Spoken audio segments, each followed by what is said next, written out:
Oke teman-teman, kembali lagi dengan saya, Timothy Magis. Nah, kita akan bahas tentang keajaiban bunga majemuk. Ini satu topik yang menarik sekali begitu ya. Ceritanya awalnya lagi-lagi ini karena saya ngajar anak kelas 11 lagi, siswa privat saya gitu, dan dia sedang belajar bunga majemuk.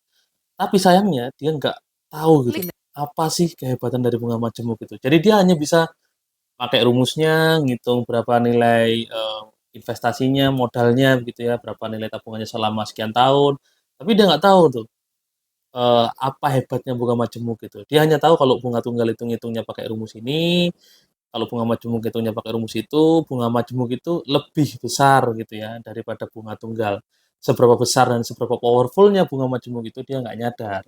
Padahal kalau kita bicara sedikit nih teman-teman, bunga majemuk itu menurut Einstein, Einstein sendiri yang ngomong ya, ya Einstein yang nyiptain teori relativitas itu. Einstein bilang kalau bunga majemuk itu adalah salah satu keajaiban atau keajaiban dunia ke-8 gitu ya. Bayangkan loh, Einstein bilang kalau compound interest atau bunga majemuk itu adalah keajaiban dunia ke-8. Ini keren banget. Kenapa keajaiban dunia ke-8 gitu ya?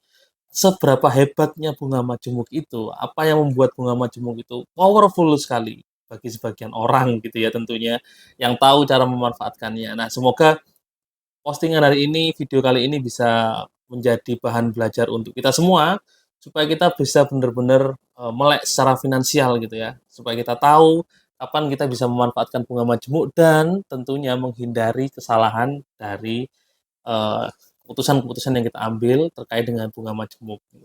Karena bunga majemuk tidak hanya menguntungkan, tapi juga bisa kadang-kadang ini jadi malah menyesatkan ya. Bagi sebagian orang yang pintar, bunga majemuk itu bisa bikin kaya, tapi bagi sebagian orang yang tidak tahu, bunga majemuk itu bisa bikin malah tambah miskin. Oke, kita akan contohkan ya. Jadi kalau teman-teman mengajar matematika atau belajar matematika, sebaiknya teman-teman belajar specialization ya atau spesialisasi. Itu tahapan di mana kita bikin satu contoh, terus kita pakai contoh itu untuk dua kejadian.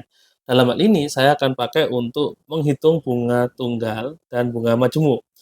Andaikan aja saya punya 1 M gitu ya, ya Allah amin gitu ya, dan akan didepositokan dengan bunga 10% per tahun.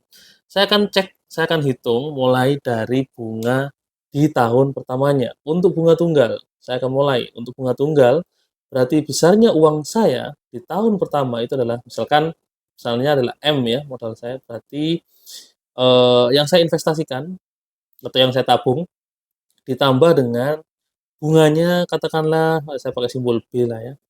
B dikali uang saya investasinya gitu. Karena 10% berarti bunganya saya anggap 10/100 0,1 gitu. Maka 1 miliar, 1 M ya, 1 miliar ditambah 0,1 dari 1 M. Nah, ini kan hasilnya sama dengan 1 M ditambah 100 juta. Nah, berarti uang saya di tahun pertama itu adalah 1,1 miliar. Nah, bagaimana kalau di tahun kedua? Yang di tahun kedua berarti ya sama kalau misalkan saya nabung di bunga tunggal ya, kalau selama 2 tahun berarti uang saya berapa?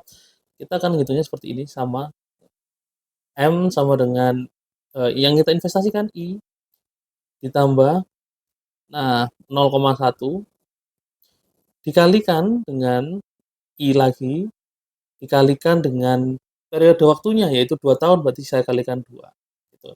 Sehingga hasilnya adalah 1 miliar, I-nya 1 miliar ya, ditambah 0,1 dari 1 miliar, itu 100 juta, 100 juta dikali 2 berarti dia 200 juta. Maka yang saya dapatkan adalah 1,2 miliar. Nah, 1,2 miliar. Kalau 1 tahun saya dapat 1,1 miliar, kalau 2 tahun saya dapat 1,2 miliar. Itu kalau misalkan kita pakai bunga tunggal. Nah, for your information nih teman-teman, hampir bank-bank sekarang nggak ada yang pakai ya bunga tunggal, terutama deposito sebenarnya ya. Jadi kalau kita hitung pakai bunga majemuknya, kira-kira dia sejauh mana banyaknya? Lebih banyakkah atau seberapa banyak lebihnya itu dibanding dengan bunga tunggal? Yang pasti lebih banyak, tapi seberapa banyak lebihnya, gitu. Seberapa jauh perbedaannya? Kita akan cek di tahun pertama ya sama M1 ya, karena, nanti beda-beda. M1 sama dengan, yang saya investasikan ditambah dengan 10% atau 0,1 dari yang saya investasikan. Berarti di sini 1.000.000.000 ditambah, 0,1 dari yang saya investasikan 1.000.000.000 berarti 100 juta ya. Nah, hasilnya adalah 1,1 miliar. Nah, begitu, hasilnya adalah 1,1 miliar. Oke, teman-teman. Jadi intinya di tahun pertama itu sama kayak di tahun pertama bunga majemuk, itu sama nilainya dengan tahun pertama bunga tunggal. Jadi kalau di satu masa tahun ya nggak ngefek gitu ya. Tapi gimana di tahun keduanya? Apa yang membedakan bunga majemuk dengan bunga tunggal? Kenapa dia dibilangnya bunga majemuk? Nah, di tahun kedua, M2-nya ini itu sama dengan, nah, kita nggak pakai investasi awal saya yang 1 M, tapi kita pakai hitungnya dari M1-nya. Dari M1 ini, dari nilai 1,1 miliar lagi. Jadi yang saya investasikan di tahun kedua itu terhitung dari 1,1 miliar. 1,1 miliar ditambah 0,1 dari dikali 1,1 miliar. Nah, begini, sehingga hasilnya adalah 1,1 miliar ditambah 0,1 dari 1,1 miliar itu kan sama dengan 110 juta. Nah, demikian berarti nilai saya di tahun kedua dengan menggunakan bunga majemuk yang bunganya itu berbunga, nah, itu menjadi 1,21 miliar. Nah, otomatis di tahun kedua saya mendapat selisih kalau dengan bunga majemuk, saya lebih mendapat 10 juta ya. Jadi saya mendapat 10 juta lebihnya dibanding bunga tunggal. Mungkin sebagian dari kita, "Ah, itu kan uang kecil ya, itu kan uang receh, apa pentingnya?" Begitu. Kan nggak penting-penting banget gitu. Kalau cuma 10 juta, uang 1 M, cuma dapat 10 juta, itu perbandingannya kecil gitu ya, nggak terlalu signifikan.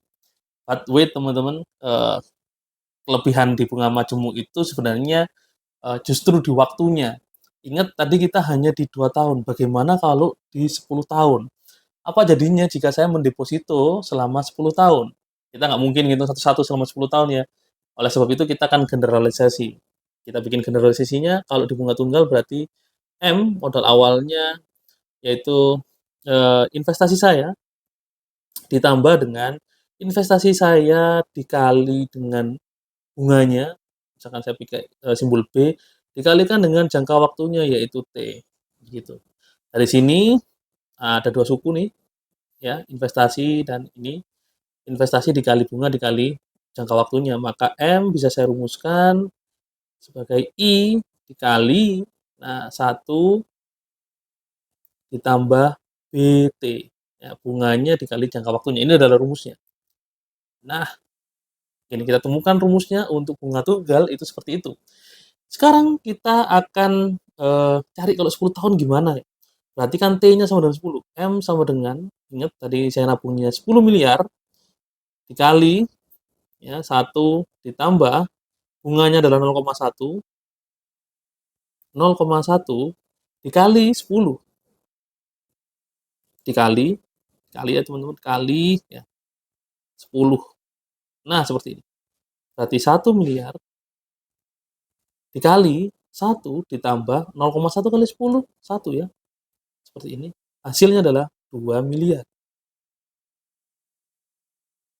Nah, ini adalah total uang saya selama 10 tahun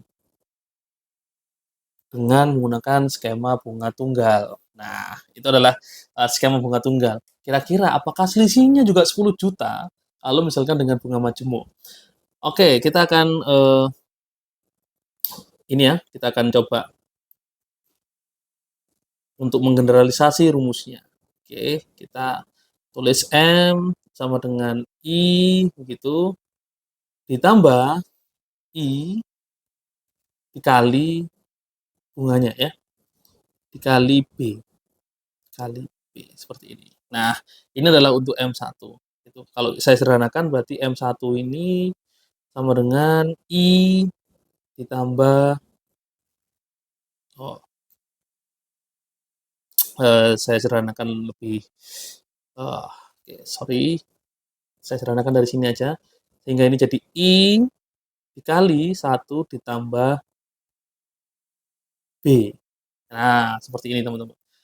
Nah, sekarang kita cari M2-nya. M2 ya, itu kan nah karena bunga majemuk ya, berarti nilai investasinya adalah dari hasil M1 gitu ya. Jadi M1 ditambah M1 dikali nilai bunganya, yaitu B. Nah, dari sini kemudian saya sederhanakan jadi M1 dikali 1 ditambah B, begini ya. Nah, kita tahu M1 itu sama dengan I ini ya. Nah, kita substitusikan M1 sama dengan I dikali 1 ditambah B dikali 1 ditambah B. Nah, karena ada 1 ditambah B dikali 1 tambah B, suku yang sama, maka I sama dengan 1 tambah B pangkat 2. Ini adalah untuk M2.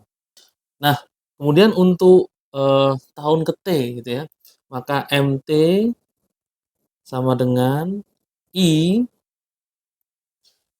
dikali 1 tambah B pangkat T. Nah, gitu. Kalau kita mengikuti polanya, berarti kita bisa menemukan rumus untuk bunga majemuk adalah seperti ini. Nah, kita ubah sekarang T-nya jadi 10. Jadi untuk 10 tahun berapa bunga majemuknya? Berarti 1 miliar 1 M dikali 1 ditambah 0,1 bunganya pangkat T. T-nya dalam 10 tahun, berarti pangkat 10 berarti seperti ini. Nah, berarti 1 miliar dikali ya 1 ditambah 0,1 berarti 1,1 pangkat 10. Nah, seperti ini nilainya 1 miliar dikali, nah 1,1 pangkat 10 itu tadi sudah saya hitung ya. Nggak mungkin ini dihitung manual, kalau dengan kalkulator nilainya 2,59. 2,59 supaya gampang kita bulatkan aja jadi 2,6. Nah, begitu sehingga hasilnya itu adalah 2,6 miliar. Wih, ya kelihatan banget kan teman-teman bedanya tuh di situ. Kelihatan banget bedanya bahwa kalau tadi cuma 1 tahun ya atau di tahun kedua 1 tahun nggak ada bedanya, di tahun kedua bedanya cuma 10 juta, tapi di tahun ke-10 bedanya itu luar biasa banget. Yang dengan bunga tunggal itu 10 tahun hanya mendapat 2 miliar, dengan bunga majemuk itu kita dapat tambahan 600 juta dalam 10 tahun, 600 juta. Itu tambahan yang luar biasa banget, ya, uang yang diam, uang yang didepositokan gitu, uangnya yang kerja buat kita. Jadi, itu sebabnya deposito yang menggunakan bunga majemuk itu luar biasa sekali. Ya orang-orang dengan, kecerdasan finansial yang luar biasa, mereka biasa menginvestasikan uangnya di deposito atau skema-skema lainnya yang memungkinkan adanya bunga majemuk di situ. Nah, itu satu kelebihan dari sini kita bisa tahu ya, bahwa bunga majemuk itu se-powerful itu hanya dalam waktu 10 tahun. Bagaimana jika 20 tahun? Nanti teman-teman bisa coba. Angkanya mungkin jauh lebih besar, mungkin bisa berkali-kali lipat gitu ya. Karena apa? Sekali lagi, yang penting di sini adalah pemahaman kita terhadap rumusnya. Di bunga tunggal, itu T-nya hanya dikalikan dengan B, teman-teman. Di sini. Nah, ingat B-nya hanya dikalikan dengan T. Sedangkan di sini kita pakai eksponen. Perpangkatan T, ya 1 ditambah B pangkat T, ya. Jadi perkalian dengan perpangkatan itu jauh sekali bedanya ya. Eksponensial itu luar biasa sekali efeknya. Makanya Einstein bilang kalau compound interest atau bunga majemuk adalah keajaiban dunia ke-8. Nah, yang harus diperhatikan bunga majemuk ini tidak hanya berlaku di eee, ketika deposito atau nabung ya, tapi juga di peminjaman atau hutang. Jadi baik itu hutang yang di bank atau hutang pinjol semuanya juga menggunakan skema bunga majemuk. Jadi harus berhati-hati betul gitu ya. Bunganya bener kecil 0,01 ya, tapi dia pakai bunga majemuk 0,01 pangkat 10. Nah, itu udah beda lagi, beda cerita teman-teman. Jadi hati-hati di situ. Oke, terakhir sebelum saya tutup, nah teman-teman bisa nyoba ini, kira-kira mau pilih yang mana nih teman-teman, kalau misalkan teman-teman dalam kondisi seperti ini? Berandai-andai aja punya uang 200 juta gitu ya, mana yang akan teman-teman pilih? Deposito dengan bunga 5% selama 20 tahun, 5% per tahun ya, selama 20 tahun, atau deposito dengan bunga 10% selama 10 tahun. Apakah keduanya sama gitu ya? Nah, silakan teman-teman jawab di kolom komentar. Oke, terima kasih. Ketemu lagi di video, lainnya.